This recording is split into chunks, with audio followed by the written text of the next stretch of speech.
The new season of Invincible is finally here after a short break of 1 year. It feels good to have yearly releases for a show on streaming. They dropped not 1, not 2, but 3 episodes all at once. I just finished them last night, and I have some thoughts. I'm going to go through each episode in order instead of doing all of them in one big blob. So we're just going to jump straight into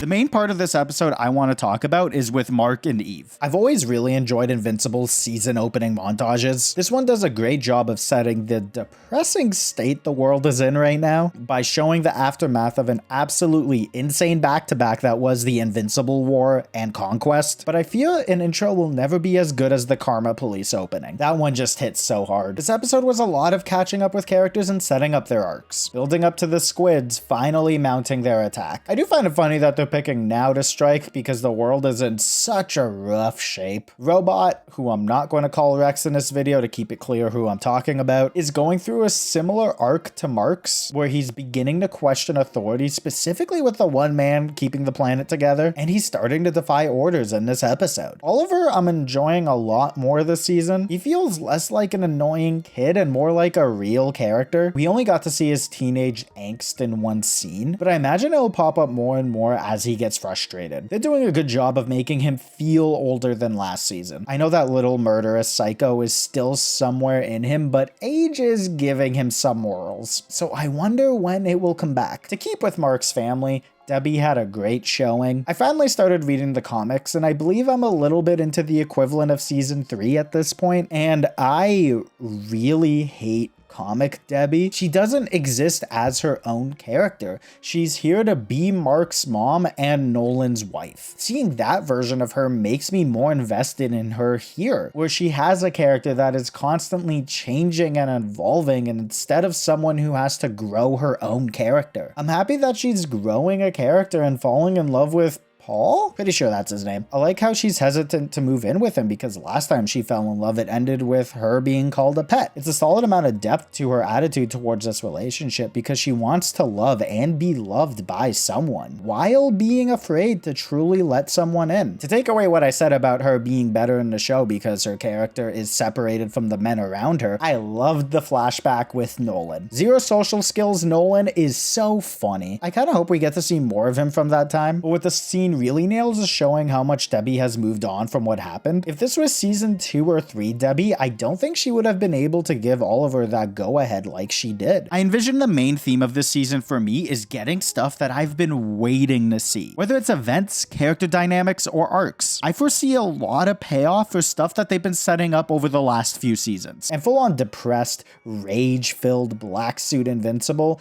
is something I've been waiting for since the season 2 finale. After the opening montage, we see that Mark is haunted by what the other versions of him did, alongside what he did to Conquest. It's good to show that those moments are haunting him when he fears what he did to Conquest. But the Invincible War makes him regret not killing Angstrom. We're seeing his regret of killing and his regret of not killing here. That side of him that's not okay with killing needs to be shown as the side of him that wants to kill becomes louder and louder. Alongside that is the running theme of people blaming him for what happened. We got to see it from Powerplex last season, but this time around it's from Eve's dad. Given what happens in a few episodes, I think it's smart to get Mark thinking about him being bad for Eve's safety. Man, I hate working on these videos with 3 episodes already out. I love how they teased her powers failing because she can't make a good cup of coffee with them anymore. Nice touch to show whatever causing it is accelerating, but I kind of hate that it's happening now because we finally got a good fight with her where she doesn't make a single wall. They finally decided to get creative with her powers in the Conquest fight, and she's already losing them. I don't hate what they're doing with her, I just hate that it's happening now. The fight with that green lady was fun. Apparently her name is Universa. I only know that because of the X-ray thing on Prime Video. That's all she had to do here, so let's jump back to Mark and his fight with a character that I've been waiting for, Dinosaurus. He's a character I've been aware of. I didn't know his name was that stupid, but honestly, that's on me. He seems really cool and looks way better in the comics from some pictures I've seen. I also thought he was an alien this whole time. I'm excited to see more of him with how much he pushed Mark in this one scene. Him citing Mark as the cause of the deaths that happened while saying him saving people is a mistake was very good. He is going to be pushing the needle in Mark's mind when he shows up, and I am here for it. Because he is Invincible's version of the Hulk, Mark is presented with an opportunity to kill him, and he would have done it if the Guardians didn't show up. So far this season has done a great job with parallels. As Mark charges at Dinosaurus and he sees the regular guy begging for his life, it's an exact mirror of when Mark asked Conquest to stop during their fight. Both times Mark occupies the right side of the screen too. I would have preferred it if he was on the left side, showing that he's in Konk's position. It still works with him on the right, showing that his position is moving towards the Viltrumite killer within him. I'm excited to see Mark end up in moments like this that test his morals and seeing him fail. I want to see him fail to be a hero on this black suit arc. And speaking of those moments,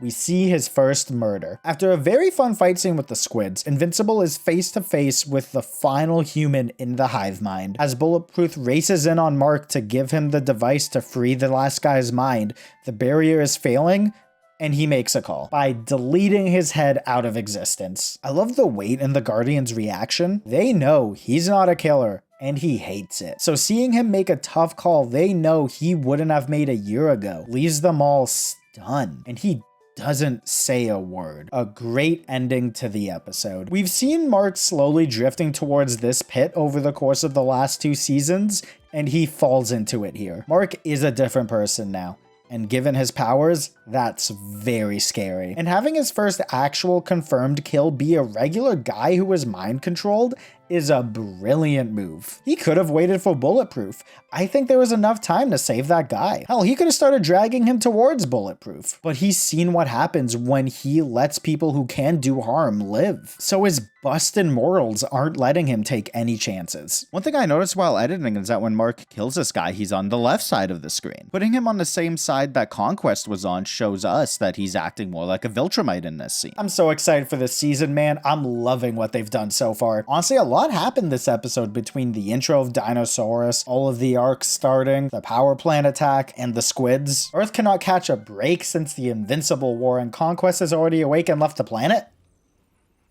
That prison they put him in really did nothing, eh? And Cecil's reaction is priceless. Buddy knows he messed up. But that's enough about Mark and everything that's going on Earth. We got another character arc to deal with in the far reaches of space in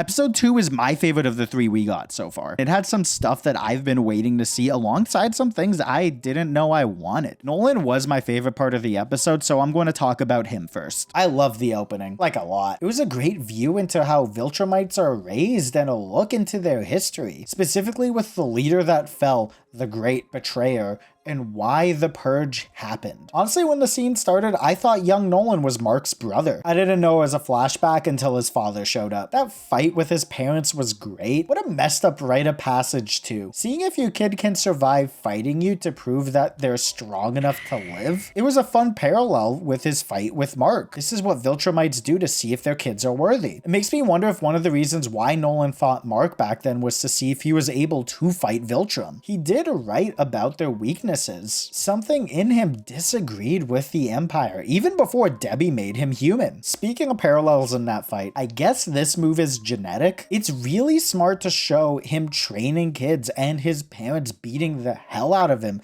to help us understand why he was the way he was, before showing us why Viltrum is not doing so hot. Before the episode started, I got a Health Canada ad for the measles vaccine, and I found that very fitting. I didn't know about the virus that wiped out a large portion of the Viltrumites. I've been waiting for it to be brought up after Nolan teased it last season, and I loved that whole scene, showing all the death, Nolan ignoring the trauma of seeing his people almost genocided, and the death of his father. Someone who was the only person to show him any love at that point of his life, by Viltrumite standards. His mom sounded like another character, and I better be wrong about that, or it's just a coincidence. Or else a spoiler I'm aware of.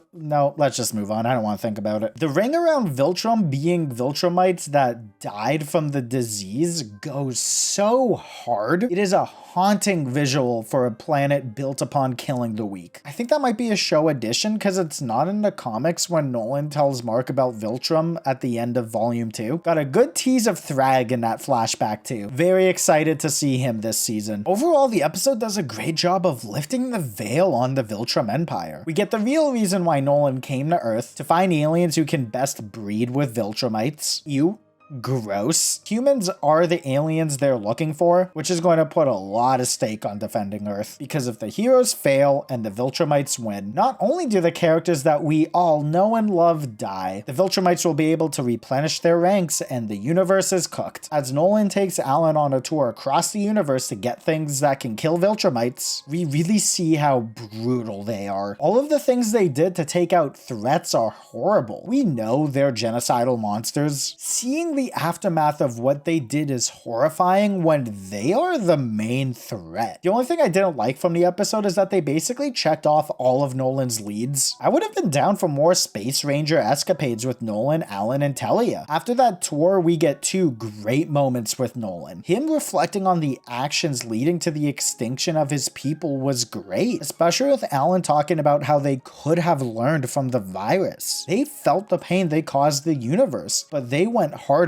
afterwards. But that scene with Thaddeus was so good. Nolan learns that he created the virus and made a stronger one. It sets him off. I love how much Thaddeus regrets what he did despite knowing it was for the better of the galaxy, and his hope that they were going to change their ways so he didn't have to do something so extreme. The whole thing mirrors what Nolan is going through right now. Knowing what he's doing is going to kill his people, and the rage from Nolan with the flashes of the horrors of his people dying. And it was done a lot like how Mark was experiencing flashes in the last episode, I might add. I think his rage is coming from the guilt that he is doing the same thing. Nolan being from Viltrum, he still doesn't know how to fully control his emotions, let alone his anger. So in moments like this, when he's facing something that's tormenting him inside, he can't internalize it. He lashes out and puts it on someone else. What will you have after 500 years? You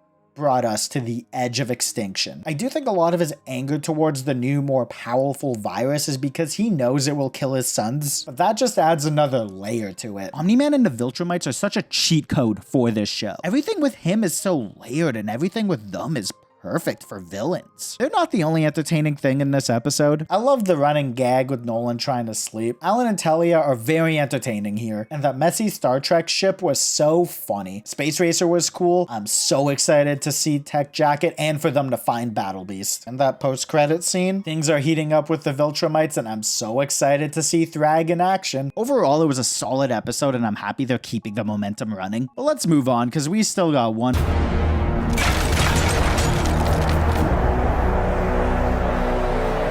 Episode 3 is my least favorite of the three. It felt like a Monster of the Week episode, but even then important stuff did happen. I am happy to see that Machine Head is back. He's always entertaining. Same thing goes for Titan. That fight scene with Shredder was fun as hell. If that dude is dead, I'm a little bummed because he is such a fun twist on a Magneto type character. I really thought he was going to kill Titan's family and his whole arc was going to be wrapped up in this episode. As much as I like the Crime Syndicate plotline, I feel like I don't have the bandwidth for it right now. It's street level stuff for Invincible standards. In this episode, we had the return of the Flaxons, using a remix of Tom Tom from season 1. That was a great touch. I got hyped when the song kicked in. On top of that, it feels like the Viltrumites can show up any week now. So this whole order thing, while fun, isn't at the top of my mind. The Liu fights are entertaining though. It did a great job of showing Oliver's growth because he doesn't want to kill him, but also showing his limitations because he can't beat him. And it all ended with a great moment for Mark, which I'll get to later. But I do not care that Machine Head is going to do crime and make a lot of money.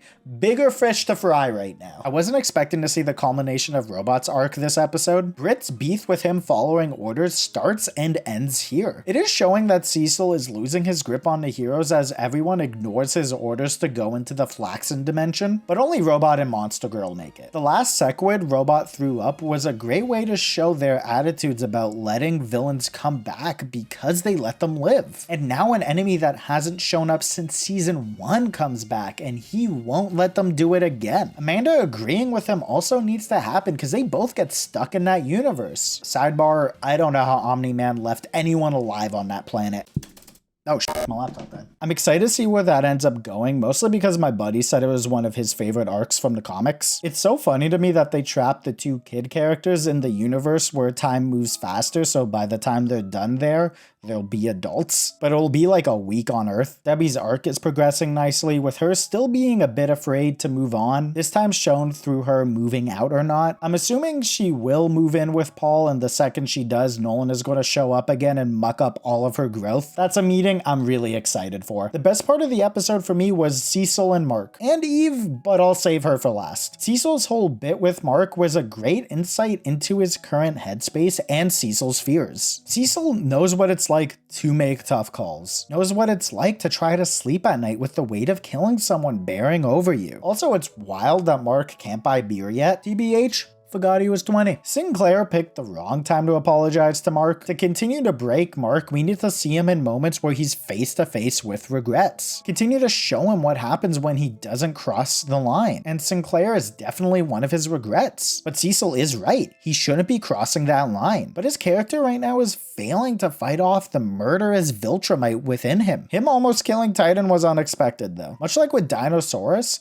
if Oliver wasn't there, he would have done it. And Mark comes in from the right side of the screen. For this season, it signals to me that if Mark is on the right, he isn't going to kill somebody because his human side is going to ultimately win, whether that be from external pressure or not. And when he's occupying the left side of the screen, the Viltrumite part of him is going to win, leading him to kill somebody. That's what I'm getting from the shot composition in these 2 episodes. I thought that was another way they were going to close out this whole plot line. Mark is so far from being mentally stable right now. The final thing I want to talk about is with Eve. When her power started melting in the season 3 finale and at the start of the season, I was thinking it was going to be an analogy for a mental illness, like extreme anxiety or something, but when she was trying out her powers and finally doing creative stuff with it too, I remembered that she does get pregnant at some point, because a lot of people who talk about Invincible on TikTok do not lead with spoilers whatsoever, and I guess that point might be now. This is quite possibly the worst time for this to happen, so I'm fully on board with it. Who knows what kind of powers this kid is going to get? There's so much going on right now, it's going to be very stressful on her to sit out. And Mark having a kid in the middle of all of this, when he's already very protective of his family, will push him to make the calls that Cecil doesn't want him to make. This was a solid start to the season. One of my favorite things about it is that they're not letting off the gas. There's so much happening right now, and a lot of them are pretty massive threats. There is no time to breathe, and now you're throwing a baby into the mix. And now we wait to see where this season takes us and whatever the hell is happening with the title card. I did notice that the background kind of looked like the space travel on the Star Trek ship. Pieces of the title card are being sucked into whatever is behind it. If I had to guess, maybe it's something to do with a black hole, but who knows?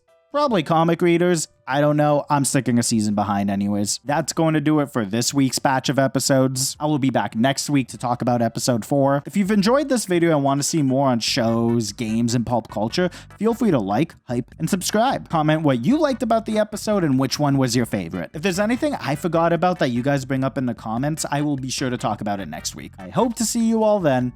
Take care, guys.